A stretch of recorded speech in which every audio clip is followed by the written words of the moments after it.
Well, good afternoon and welcome to CROWD Church with me and James. Welcome. Welcome to CROWD Church. Good Sunday afternoon. And yes, I'm supporting the England top. And yes, we have a new host next to me. So everything's changing this Sunday afternoon. James, how you doing, bud? It's all changing. Yeah, very well. Thank you. Thanks for having me along. Hopefully I don't mess it up. But, Never. But yeah, Never. I'm sure I'll be fine. I'll behave myself. Thank you. No, don't do that. Thanks for having me here. Everyone watching now is going, no, don't do that. Don't do that. Why would you want to do that? So welcome along to CROWD Church. It is Sunday afternoon. We are CROWD Church, a digital church for those that may not see the point of church, if I'm honest with you. Or, you may be exploring Christianity, or you may, like me and James, been, around Christianity for a little while. Absolutely. Yeah. Well, and I think even our experience of church has probably changed a bit, hasn't it, over the years? From spending your whole day there on a Sunday and then probably back there a few times in the week to the beauty of what we have now, which is sort of the flexibility of digital church, but also local churches as well. Yeah. That's brilliant. Absolutely. And we are actually broadcasting from Liverpool. We are part of Frontline Church here in Liverpool. If you are curious and you are looking for a church in Liverpool, Frontline's cool. But like James said, if you are looking for a church, online digital church, how about it? Have some fun with us this afternoon. We are a little bit lighthearted, but we do care deeply about the whole Christian message and what Jesus said. And we just want to know more. That's why we're here. Just want to find out more. So welcome to you. And yes, if you're watching, spoiler alert, I am going to tell you that England won the football, much to my pleasure. Come on. Did you see the goal, bud? Yes. Yeah. Well, actually, I took complete honesty, I was putting the washing out. And I heard the neighbours shouting. I was like, oh, come on. So, not particularly rock and roll answer for you. But, brilliant. So the one moment you are putting the washing out is when we get the goal. Brilliant. You should put the washing out more often, dude.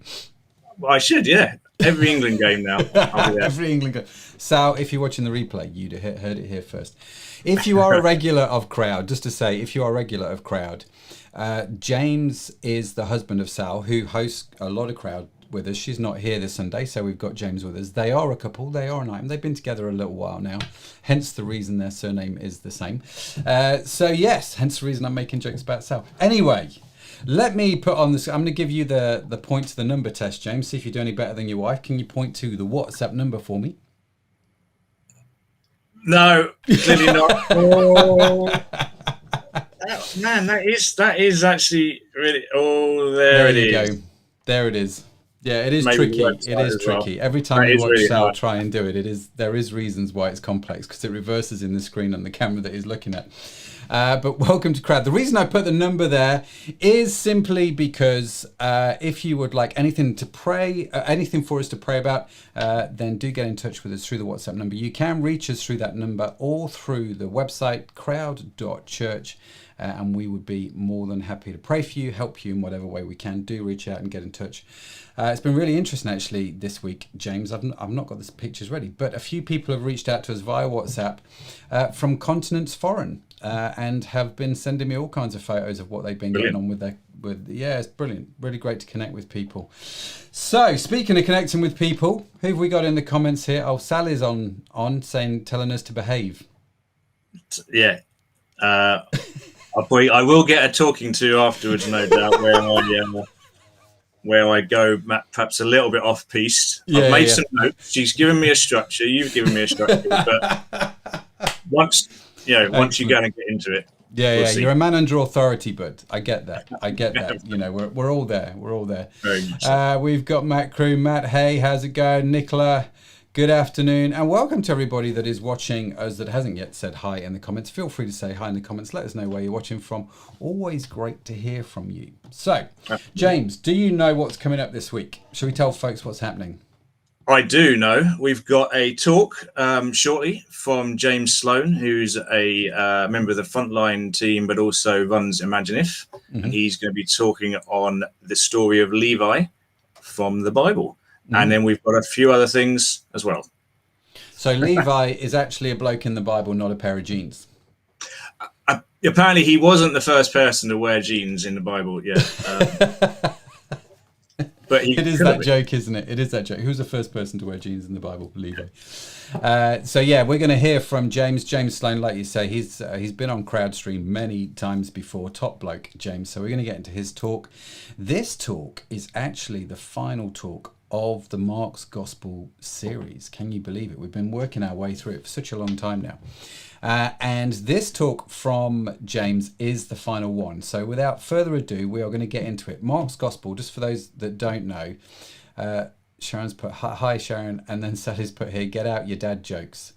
Okay, so so we'll get them out, Sal, no problem. Anyway, Mark's Gospel is a story is a book in the Bible which chronicles the life of Jesus. We have been working our way through it for a very, very long time, and today marks the end of that journey. So without further ado, let's bring on James Sloan, and then the other James Birch, and I will be back after this.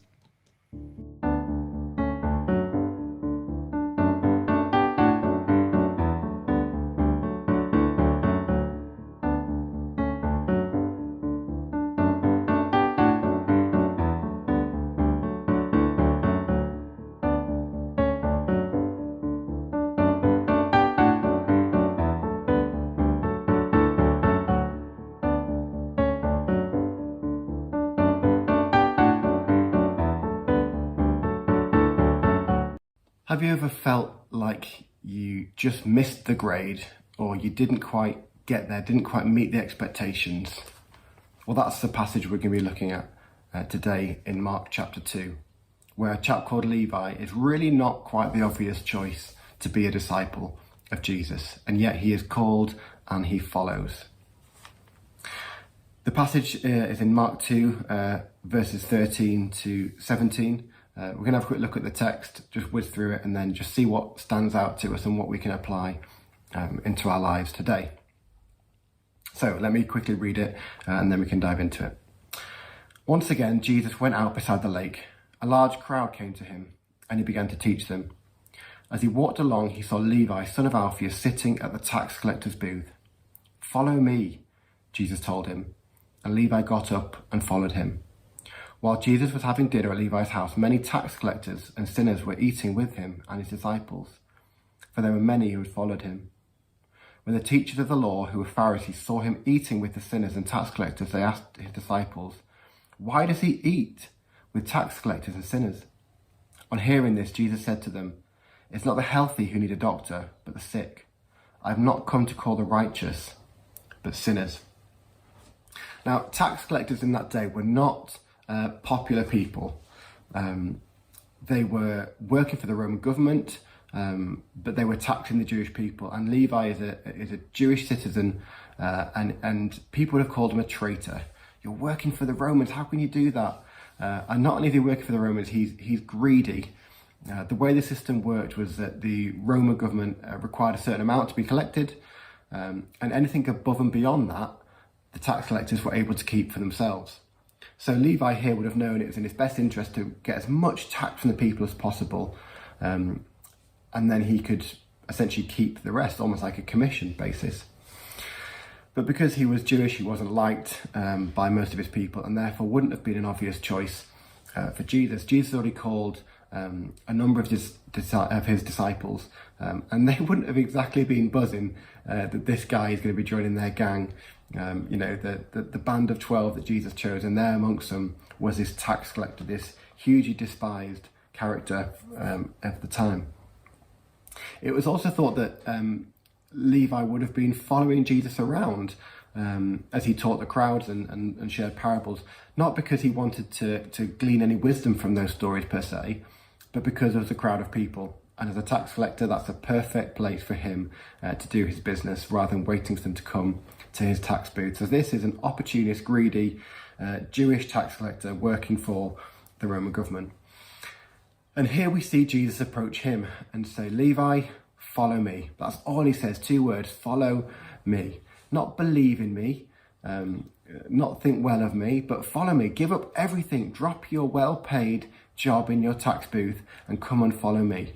Now for Levi, that would have been a life of uncertainty. I imagine he was probably quite intellectual chap, But yeah, at the call of Jesus, he follows him. He drops everything, leaves his well-paid job, leaves his world of wealthy contacts behind, and follows Jesus. And this is in complete contrast to the Pharisees, who we see afterwards, who believed in cleanliness and not mixing with certain people in society. And they can't believe that Jesus, a rabbi, a pillar of society, a leader of the day, would not only call someone like Levi to be a disciple, but then he would go to the house afterwards, and it says that he spends time with the tax collectors and the sinners. And yet that's exactly who Jesus comes for. He says right at the end of the passage, it's not the healthy who need a doctor. I've not come to spend time with the Pharisees, the religious leaders. I've come to spend time with those who need me, who want me, those who are sick. That's what he says, that the doctor comes for those who are sick, not for those who are well. And this really upsets the Pharisees once again. That's what Jesus tends to do. And his attitude is completely in contrast to that religious attitude. There's a quote by a guy called Schweizer that says, "The attitude of Jesus towards Levi was in complete contrast to the other religious people of his day. Those whom they rejected, he accepted. Those whom they despised, he loved. Those whom they avoided, Jesus sought." He goes after these people. He seeks them out and he calls them to be with him. And that's true today. He's calling all of us to come and be with him, to be in relationship with him. Whether we've fallen short, whether we've made the grade, whether we feel that we are lovable or not, Jesus calls each and every one of us into relationship with him. He doesn't look at what we've done in the past. He looks at who we can become in the future. He calls Levi and changes his name to Matthew. You are a new creation. Come and walk with me and work with me and be transformed. Pardon me. So don't discount yourself, but don't discount yourself based on whatever you've done or not done in the past. If you're here watching this today and you wouldn't call yourself a Christian, don't let that be a barrier because you feel that you have done things wrong in the past, that you couldn't possibly be loved or come into a relationship with Jesus or walk into a church. Don't discount yourself based on anything you've done. The message of the gospel is good news to each and every one of us, regardless of where we've come from. But it's not just about belief, it's about following Jesus, about laying down our lives. When I chose to follow Jesus, it was putting him first in my life before everything else, letting that be the primary relationship in my life. And that's meant sacrifice, it's meant cost, but it's also meant crazy adventures. You know, I love following Jesus. I love pursuing him wherever I go, and it's part of what I do today. I lead a charity called Imagine If, which is part of our church. And we see stories and stories of transformation, of changed lives, of people coming into contact with Jesus and his love and seeing their lives completely transformed. And what's amazing in this passage is that once Levi's been called, the first thing he does is throws a party. Bill Hybels calls it a Matthew party in his book. Just Walk Across the Room, a really, really good book. I'd really recommend it. But he talks about these Matthew parties. And here Matthew brings all of his tax collector friends and invites Jesus into that space. And the Pharisees say, you can't spend time with those guys. But yet, as we've said, Jesus wants to be around those people to connect with, and that's who he came for. But the first thing that Levi does when he's transformed is to look at those around him. Who else can I share this good news with? You know, if you'd received a massive special offer, or you were cured of a medical illness, you'd tell everyone around you, and that's what the gospel's about. Once you receive it, you pass it on. We're blessed by God to be a blessing to others. It doesn't stay with us; it goes out to those around us. So it's almost like as John Harding would say, a reflex, that what we receive, we reflect to others. The Bible talks about being salt and light to those around us. And if we are transformed by God's goodness and keep that to ourselves, there's loads of people who we interact with who won't see that change, that transformation. So I love the fact that Matthew, first and foremost, follows Jesus, leaves everything, and then secondly, brings all of his contacts in to connect with Jesus. In the episodes of The Chosen, you see Jesus being this fun, life and soul of the party. I think he's often portrayed as quite a drab character, especially in paintings and portrayals of Jesus. But I think he was a really fun guy, a guy that you'd want to be at a party like this. So Levi invites him into that space, and I imagine many of the people that went to that party would have been transformed. But the final thing I love about this passage is it's not just a Bible story. It's not just about what happened to Levi. This is the transforming power of Jesus that we can still see today. And about a year ago, we met a lady called Lara who was living in a kind of supported house in Kensington with some people who were really quite abusive. And we were delivering food to her and met her one day and really saw what was happening in her living situation. And we had a space in our women's house. We said, Lara, why don't you come and move in with us? We can help work through some of the issues that she was facing. She'd been a doctor, she was divorced, life had really just fallen apart. And slowly over time, we saw her getting her life back on track. We were able to work through some of her bills and her finances and get her signed up with a doctor and all these practical things in life. But we were also able to bring some church volunteers in to connect with her, to read scripture with her. She had a Catholic faith, but it had kind of gone nowhere. And just bit by bit, she was transformed, she was changed, she became lighter, the stresses that had happened to her fell off. And now she's just a completely different woman. She comes to church now on a regular basis. And she would say that, our staff have really helped work with her and change her. But the reality is that she encountered God, and God changed her from who she was to who she is now. A life transformed. And as a church, we use this kind of vision strapline of being transformed by grace. And that's exactly the Jesus that we follow. That's the good news, is that he is a gracious God. Regardless of what we've done, he is there for us. And I don't know whether you would say that you are close to God or far from God, whether you call yourself a Christian or not, but the message of the gospel is there for us, regardless of who we are and what we've done. There's a call there to follow Jesus, to lay down our old life and to pursue a life of faith with him. So don't discount yourself. If you feel that you've fallen short and you don't quite meet the grade, that summarises all of us. It summarises so many people throughout Scripture who God calls into relationship with him. He worked through them, he transformed them. In their weakness, his power, his strength is made perfect. And that's true today. So don't discount yourself based on anything you've done. God is calling you into something new. So trust in him, believe in him, and follow him. Amen. Great. Thanks, James, for that. Such a great digging into that story. Just quite a short passage, but so much that we can get out of that. And we're going to talk a little bit, myself and Matt, shortly about our reflections on that passage around Levi, who became Matthew, in a moment. We're going to go into time of worship or reflection now. But one of those points that James said there was about being transformed by grace. And so we're going to have a listen to the song Grace Alone. And I think this is just a wonderful song that you can listen to. You can follow the words on screen.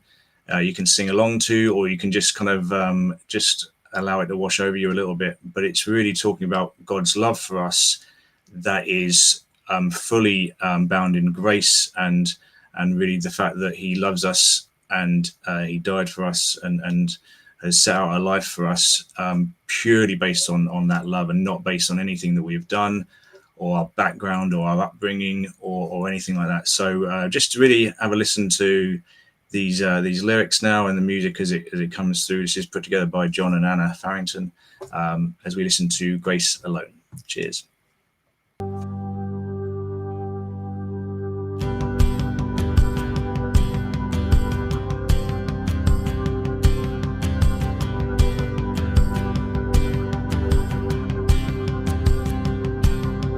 I was an orphan lost at the fall, running away when I'd hear you call.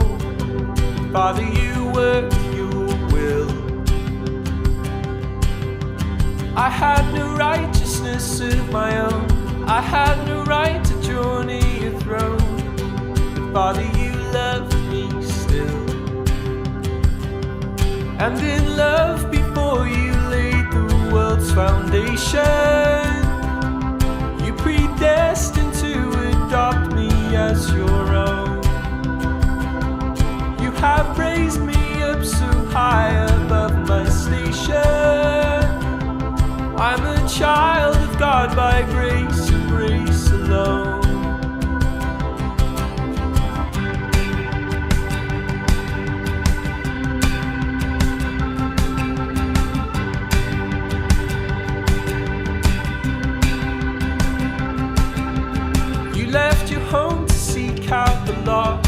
never knew the great and terrible cost, but Jesus, your face was set.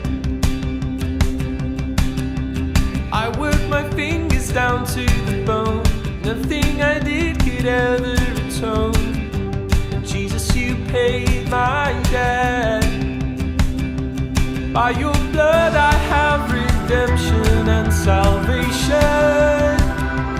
Lord, you died that I might reap what you have sown, and you rose that I might be a new creation. I am born again by grace and grace alone. I was in darkness all of my life, I never knew the day from the night.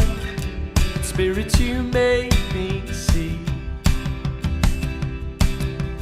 I swore I knew the way on my own, a head full of rocks, a heart made of stone. Spirit, you moved in me.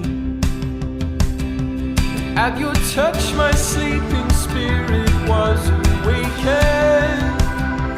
On my darkened heart the light of Christ has shone. Called into a kingdom that cannot be shaken.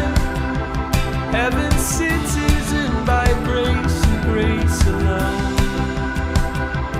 Yes, I'll stand in faith by grace and grace alone.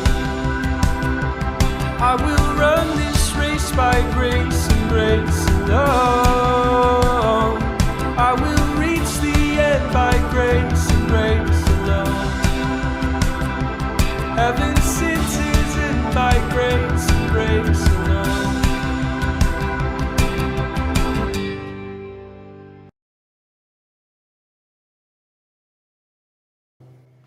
Very, very good. Love that song. I love that song. Especially after winning 1-0. It's a great song. Yeah, just some, I guess the whole topic of grace is quite simple yet very complex, isn't it? It's one of those kind of things that you kind of, you just have to almost accept it in the end and not try and understand it. But, God's grace and all of those little examples in the lyrics there are just hopefully something that we can all hold on to, aren't they? Yeah, totally. I do love these topics, of God's grace, and the questions are. I'm just going to close my window because I think we can hear the lawnmower. Hang on a second. It's a bit hot. There we go. Let's close it out. So this is what we call professionalism. But no, you're right. I think this whole thing, for me, one of the things about being a Christian and the journey of the Christian faith is that the longer it goes, the more you grow in it, the more you understand grace. Do you know what I mean? It's that kind of, I liken it, Bud, to this idea of, the longer you and Sal are married, the more you understand Sal, the more you grow in Sal's grace, the more you grow in love for Sal. Doesn't mean, do you know what I mean, you're not any more married. Do you know what I mean? 30 years later, you're just as married as you were on the day you gave your vows. It's just that somehow you've grown in that. Do you know what I mean? Yeah, and that to me is a lot like God's grace. That tends to be what happens. It's not that I have more of God's grace on my life. It's just that I understand it a little bit more than I used to. And appreciate it probably a bit more, don't you? I think that's the thing. It definitely makes a bigger difference, I think. But I think you can always come back to the simplicity of it. And, we all have good days, bad days, we stuff up. And I think it's a great thing to be able to kind of come back to, isn't it? Yeah. And know that there's so many stories of redemption, aren't there, in the Bible? So, there are. There are stuff. So what did you think to Mr. Sloan's chat about a chap called Levi then? Yeah, very very well put together, very easy to follow, isn't it? I think it's a good job by James. Nice one. Nice one. Yeah, I suppose it's one of those, apart from the gag about the jeans, Levi... which is an important gag. Yeah, but Levi, who I did have to double check this, so I didn't stuff it up. But he became Matthew that he became is Matthew's gospel. So it is. That's right. Yeah. He wrote that apparently a few years later.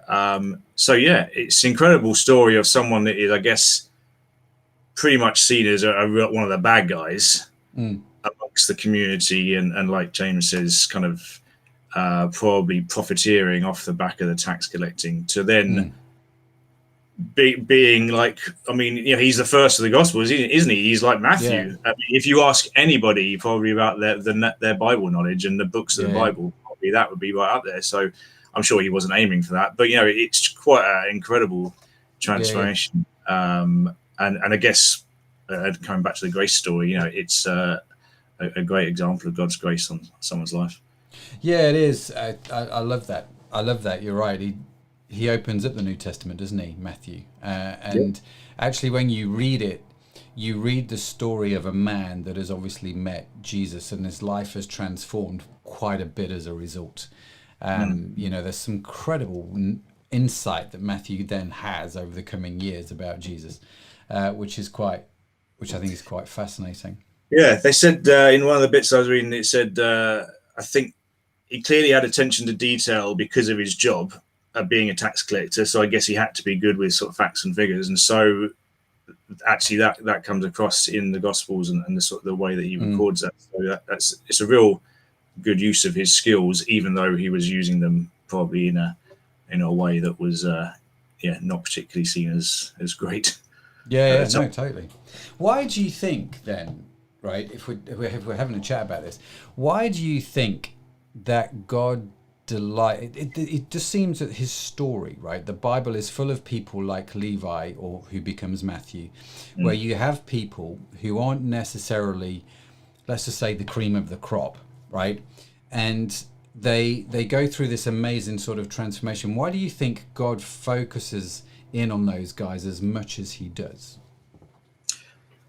Yeah, I guess there's probably loads of reasons, but I think there's an element of it showing that God is here for all of us, and that there is hope for all of us, no matter our background, our circumstances. That he was very clear, wasn't he, Jesus, in his teaching of the people that he wanted to hang out with, that he didn't want to hang out with the people that were naturally revered in society and seen to have it all together. He was there for the people that are either ostracized or sick, homeless, orphan, or I guess in this guy's case, sort of seen as one of the bad guys. So I guess it's a sign of hope, of saying God can transform that. Then if he can do that, then maybe he can kind of work in my life as well, I suppose.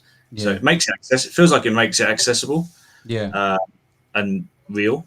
I think you're right. I think it does. I think it's a wonderful thing. I was just sending an email to somebody, and about an hour before we came live, someone was asking me about some of the stuff to do with Christianity, and in that email, I was reminded again that God has no favorites.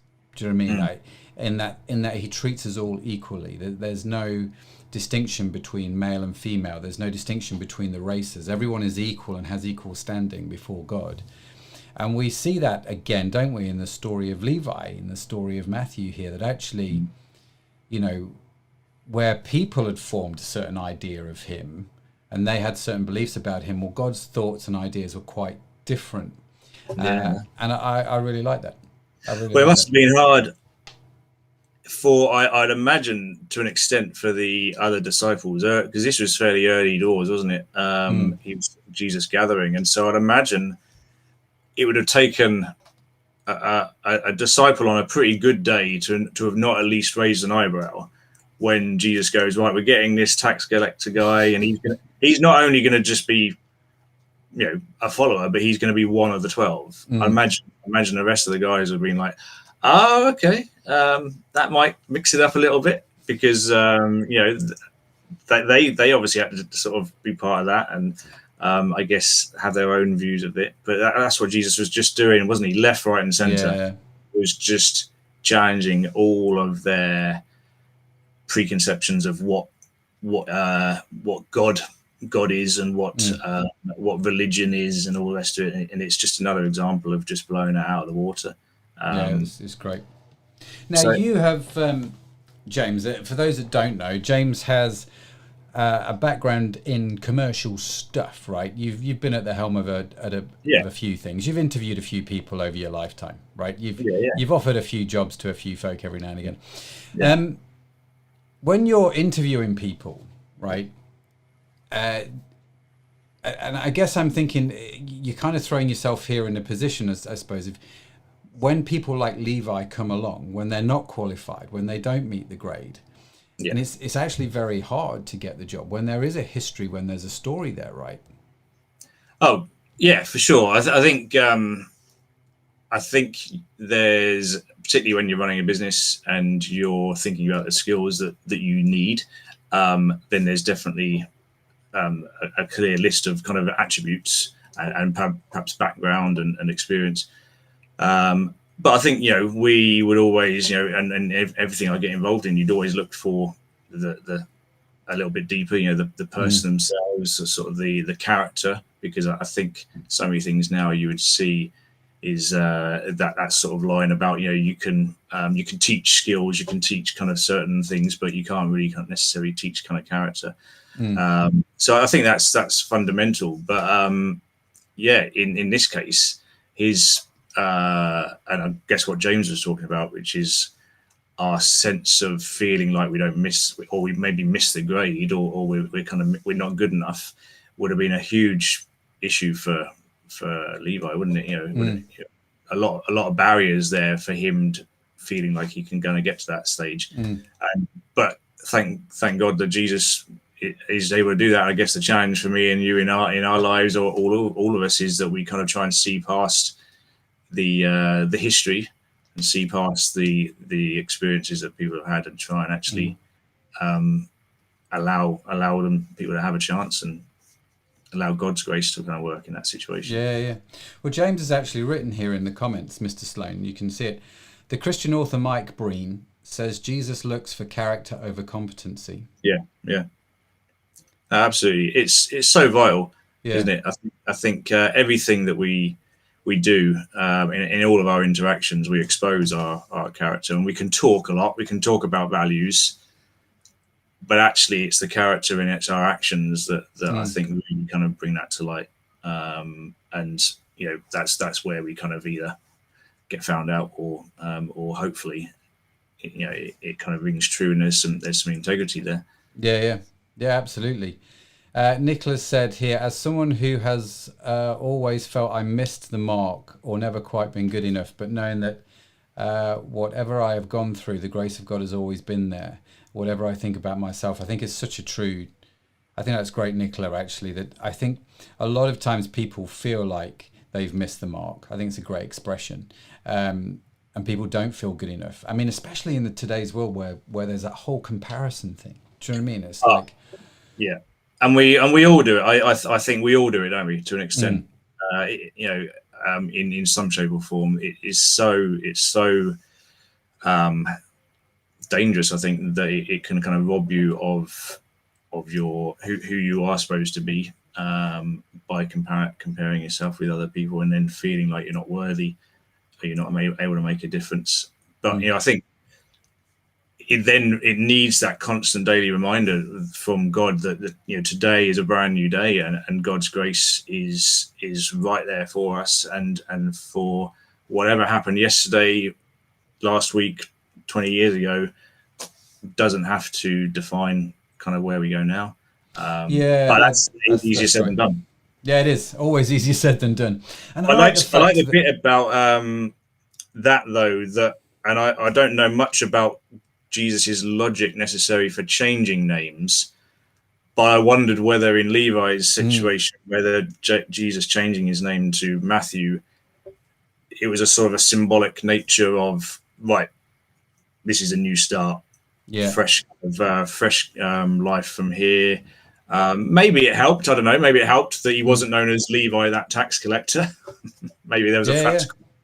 I think it's really interesting when you think about how names affect your identity, and actually how having a new name starts a new identity. There's a friend of my son's who's actually changing his name by default.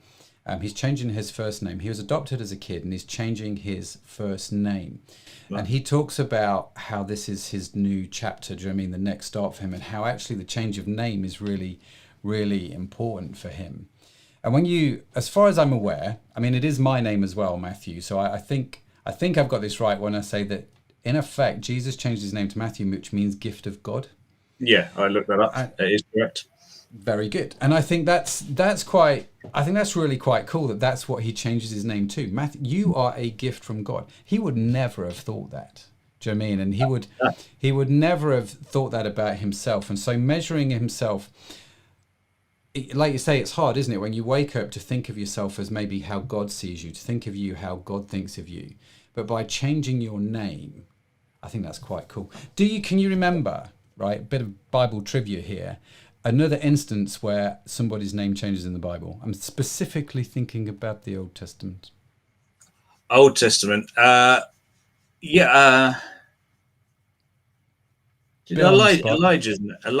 did he have a different name?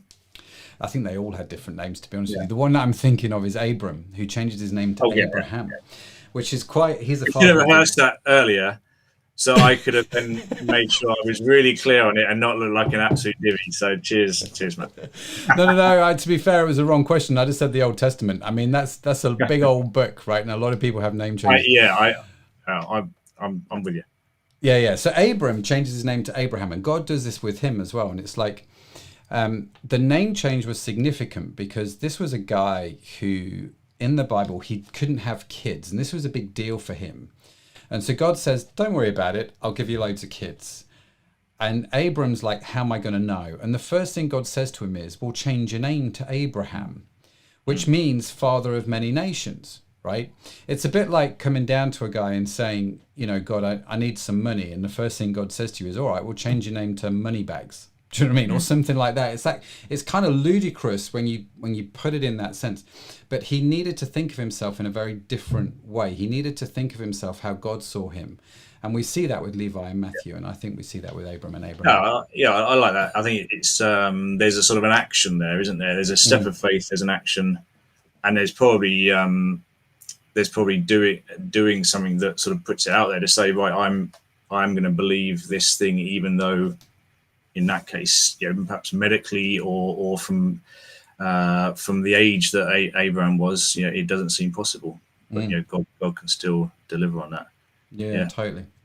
So Matt's written here, people place value on works, and if your works are unseen, you don't feel worth from others as they don't see your efforts. That's an interesting point, isn't it? That actually a lot of our self-esteem in some respects comes from how people interpret what we've done. And I get that. It's hard when you've done stuff and people don't recognize it and people don't say thank you, right? I think so. And I think particularly with kind of social media and the immediacy of everything, but even within a work context, I think sometimes that sense of knowing that you've done something and it's the right thing to do, that there is integrity and God knows about it, but maybe no one else knows. That's that being kind of good enough, and not trying to then go so far to the other extreme and sort of make sure that everybody knows. Just make sure everyone knows that I did this thing. Without then it becoming something that is then just weird or false. Posting it on Facebook to say that everything you've done on any particular day. So I think that is hard, because sometimes you just have to trust, don't you, that you're doing or you're behaving in the right way, and God will honor that, even though it might not be an immediate thing or in the way that we think. And that is difficult. Very good. It is, but very good. And I think actually the onus is on us. If I flip it around, the onus then becomes on us to go out of our way to recognize what other people have done and just to say thank you. Because we understand ourselves the power of that when people come and say thank you to us, right? Oh yeah, totally. I find that challenging deeply. Here's my last question for you, bud. Actually, it's my second to last question. It's not Old Testament, is it? No, it's not Old Testament. Why do you think, right? And it's a shame James isn't on the live stream. He couldn't make it, although he's in the comments. And James, if you are here, right, maybe write your answer in the comments. Why do you think Levi just seems to instantly follow Jesus? Do you know what I mean? Jesus comes along and says, follow me. And he just kind of, the way I read it kind of goes, all right then, let's do it. And he just walks away from this whole kind of life that he's got. And Jesus wasn't famous at this point. Do you know what I mean? It wasn't like He could talk about how he'd raised Lazarus from the dead. All that was to come. Do you know what I mean? This was quite early on in Jesus' ministry. So why? Any thoughts on that? Any ideas?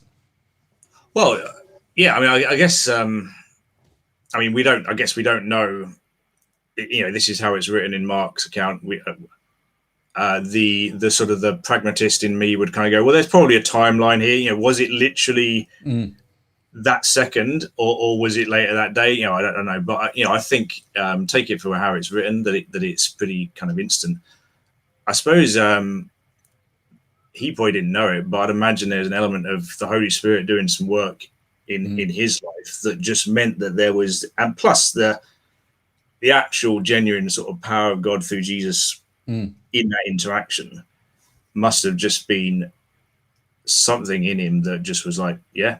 And I guess we've all had some of those moments, maybe not quite as powerful as that, but we've all had moments where you just know, and that it's the right thing. And actually, the one of the other translations talks about the party that he threw was his leaving party. I don't know whether that's correct or not, but I kind of go, okay, that could work, isn't it? That he then he's effectively saying, look, I'm leaving, guys. I'm no longer being a tax collector anymore. I'm literally going to be following Jesus around. So that's why he gathered together some of his mates and used it as an opportunity for Jesus to then just be with those people. So that's quite a strong statement, wasn't it? To say, I'm physically leaving my job, giving up security, and everyone that I've hung out with, here's this guy that I'm sure, no doubt, some of those people would have been going, right, Levi's lost it. He's gone crazy. But whatever, Levi. We'll see you later. But a great opportunity for Jesus to step in and no doubt have an impact on those guys as well. Yeah, no, that's great. I think it kind of goes to show that actually, when it comes to following Jesus, you can just start. Do you know what I mean? You can just, and that's kind of how it worked for me. When I was a little bit younger, it was just kind of like, well, let's just start this thing and see where it goes. Do you know what I mean? And you start following Christ. I don't know all the answers, but I didn't need a big deal to be made out of it. It was just a decision. Yeah, this feels right. Let's do this and see where it goes. So the leaving party in my mind, as you were talking about that, well, that's what baptism is, right? This is kind of like, we're going to have a party, we're going to have baptism, and we're going to say, listen, the way I was is not the way I'm going to be. You invite your friends and family, and it's kind of like, this is the start of a new chapter. So, no, that was very, very cool. Very cool. Yeah. Matt Crew said here, Holy Spirit-led instinct. So I think he agreed with you, James, in terms of why Levi did that. Yeah. Sharon's put, I like the stuff about Abraham and how God changes his name. When talking about Abraham, the book of Romans, which is in the New Testament, says, God who gives life to the dead and calls those things which do not exist as though they are. It reminds me of the power of words and also the power of God to do things which seem impossible. Very, very cool. Very, very cool. Nicholas put, I think he leapt at the chance to leave the shame slamming. Talking about Levi. Yeah. Probably, yeah. But it was still a risk, though, isn't it? His whole livelihood. We don't know. There isn't much about. You kind of assume all of the. You assume he was a single guy, but he might not have been. You don't know much about his background, and it's a big deal. But I think the power and the instinct of the he didn't even know it was the Holy Spirit, probably, did he, at the time? But would have been just so strong, no doubt, that it was just yeah, absolutely. No, I like that. That's amazing. Yeah, that's great. I like that a lot, and I think in an instant you can change your life, and that's the fundamental truth of the Christian story. In an instant, you can change your life, and it just starts with a decision. Totally. And coming back to James's bit right at the top of his talk about, have you ever felt like you've been missed out or overlooked, or you've kind of not been good enough? Then, God would just say, there is a new day, being a new creation in Him. And there's a chance, I think, to really explore life through Him. Yeah. That is not going to base it on any of that history and of that kind of stuff that's happened, even yesterday. So I think that's such a redeeming nature, isn't it, of what we get through following Jesus. That's fantastic. That is a good end point right there, a good final thought. Now, James, we always end these sort of Q&A times, as you know, with an unusual question. I have got one from Nicola, but I think I'm going to give you one of my own, just because I think it's a bit more apt. Okay. Sorry, Nicola. There's no way I can get away with asking your question. Sally may well have got away with asking your question. I didn't even see her question. So no. She sent it to me on text message, which I'm grateful about. So my question is this: man of the match, who was it? And whilst James is thinking about that, let me just explain this phrase to anybody outside of the UK. Man of the match, we just watched a football game here in the UK. England have played Croatia. We won 1-0. And man of the match is just simply who was the best player in the game, in your opinion. That's what I'm asking. James, over to you. My mind's gone completely blank, but I think the Leeds midfielder, Calvin Phillips. Yeah. I've not, partly because I don't watch Leeds because I'm a Liverpool fan. I've not watched him that much, but yeah, I was dead impressed with him. And so I think great. Yeah, I think he did well. But yeah, good result. Yeah, good result. So Calvin Phillips, man of the match, for whatever it's worth, from me and James as well. Absolutely. Yeah. And I'm sure Mr. Sloan is happy because he is in fact a Leeds fan. So. Oh, well done. Well, yeah, it's a good day for James. So. Yeah. Good day.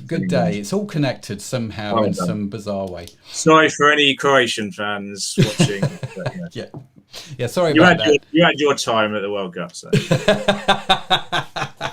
Absolutely. Right. And Nicola's obviously a Leeds fan as well, according to the comments. So, yeah, brilliant. Matt Cruz said it was Sterling. Sterling was good, eh? So after a surprisingly bad season, I thought he was half decent. Yeah, and I think with the pressure that those guys have, Sterling and Kane, they have a lot of pressure to perform, don't they? So I think, good effort all round. Good on him. Right. That is the end of the discussion time with myself and James. We are now going to do our regular catch-up video. Here's Josh. Hello and welcome to this week's Sunday Catch-Up.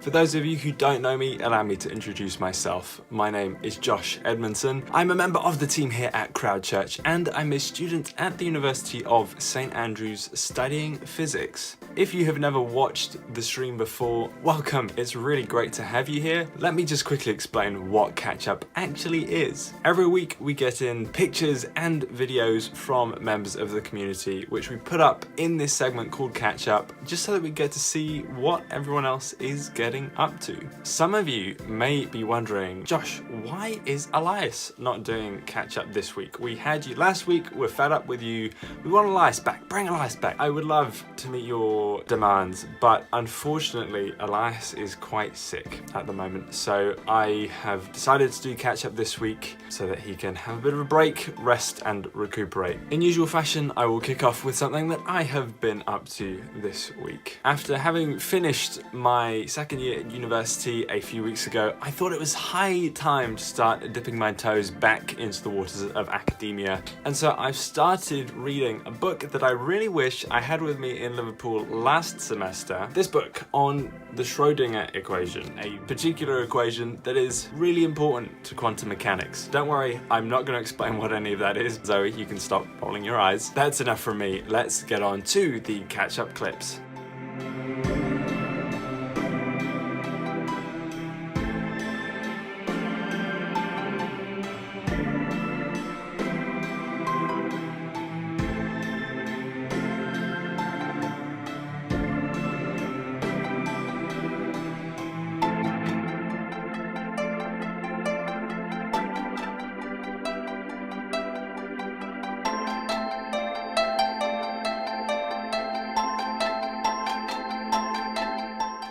Thank you very much for sending those in. I really love watching all the catch-up stuff. We really love watching all the catch-up stuff. If you would like to send in pictures and videos for catch-up, and we would love it if you did, you can send them in to either the WhatsApp number on the bottom of the screen, or you can use the hashtag CrowdCatchup on Instagram. That's all from me this week. Thank you very much for watching, and I will catch you next time.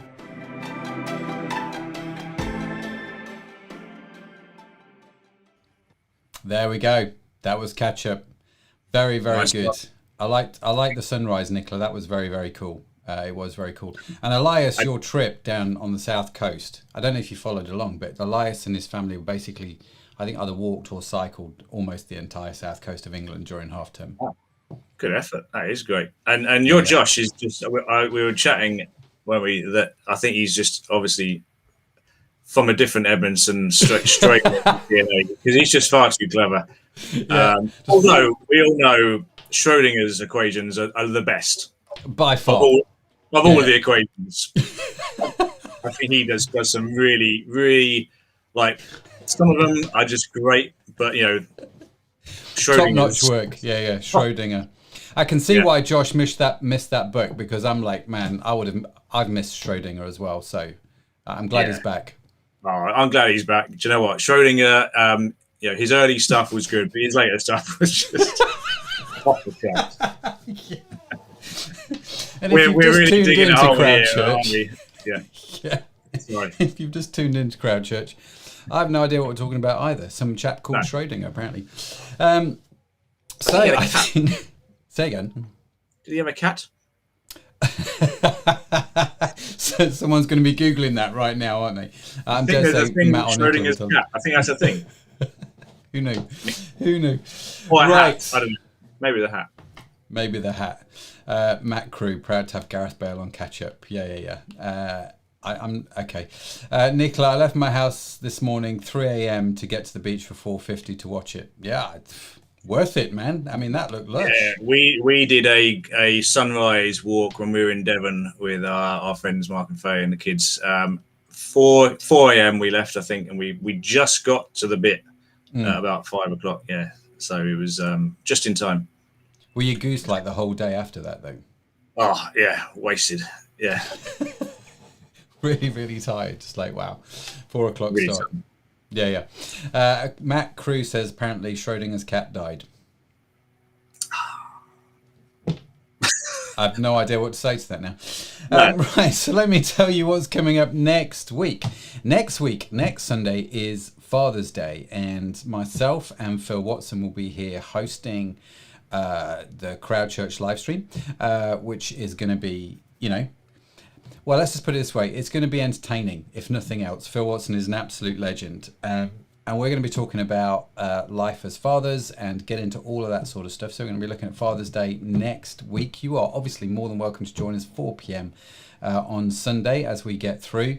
Josh has put here, I'm glad I found others who truly understand and appreciate the importance of Schrodinger's work. Yeah, we're souls right there, Josh. Yeah. Honestly, we're right there with you. We've got Phil Watson next week for Father's Day. The week after that, we are starting our brand new series, and to kick us off, we have the beautiful and wonderful Anna Kettle, who is going to be kicking that off. So she's going to be here the week after that. So, how's your first week been, bud? Have you enjoyed it?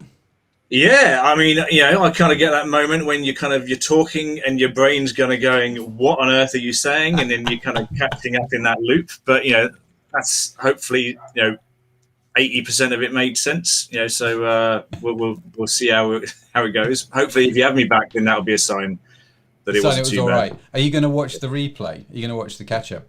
No, probably not. I'll just hope Sal that will give me a favourable, you're awesome, and then I'll take that. Yeah. Okay, I'm sure what Sal says will be fine. That's fine. Yeah. It's been awesome. Thanks for being with us, James. We look forward to having you again hosting. Pleasure. No doubt. And James and I, if you want to hear more from James and I, we are on the Wednesday evening group, which we run once a week. You are more than welcome to come join us. It's on Zoom. We kind of have just I don't know, how would you describe it? It's a bit of a Bible study prayer type thing, isn't it? Yeah, I think if there's more people, we split into kind of different breakout rooms on Zoom, so there's a chance for fewer people to have a bit of a chat, but there's a bit of a talk about the Bible passage, and then see where people are at, and then particularly, which is great, a chance to pray for each other through some of the stuff that's going on. So it's just very relaxed, and hopefully, good chance to have another dynamic to the CROWD Church experience. Yeah, absolutely. So if you'd like to know more information about that, do get in touch either via the WhatsApp number or the website or in the comments below, and we'll reach out to you with that information. That is all from us this week. We're going to close out the service with a song from Greg and Martha. Again, feel free to sing along if you would like, or just listen to the words, entirely up to you. But we're going to close out the service. That's going to be it from James and myself. After the song is finished, the live stream will end, and I'll be back, like I said, with Phil next week. But from me, ta-ra, and from James, ta-ra. See you soon. Have a good week. Bye for now. Cheers, man. Bye.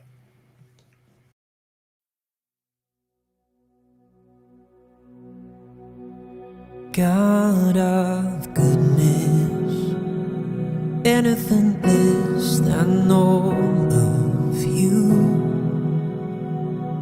anything less than your life-giving truth, can never satisfy my heart, can never satisfy my heart. Only in you do I have it all. Only in you, Jesus.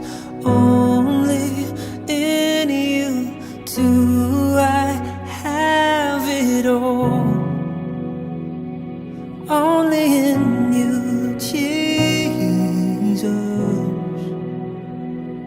Only in you, Jesus.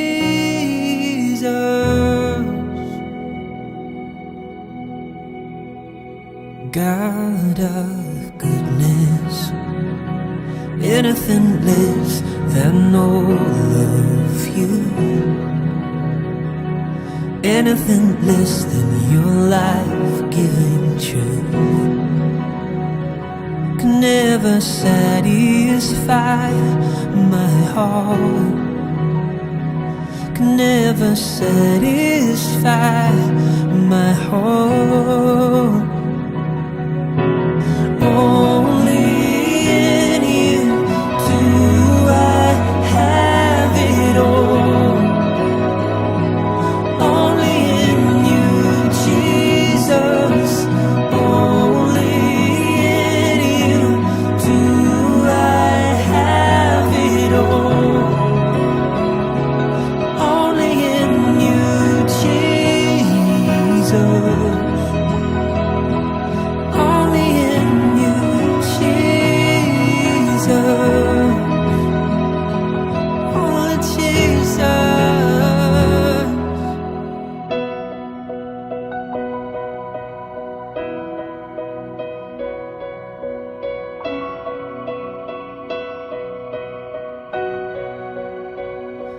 How great you are, how great you are, how great and beyond measure. How great you are, how great you are, how great and beyond measure. How great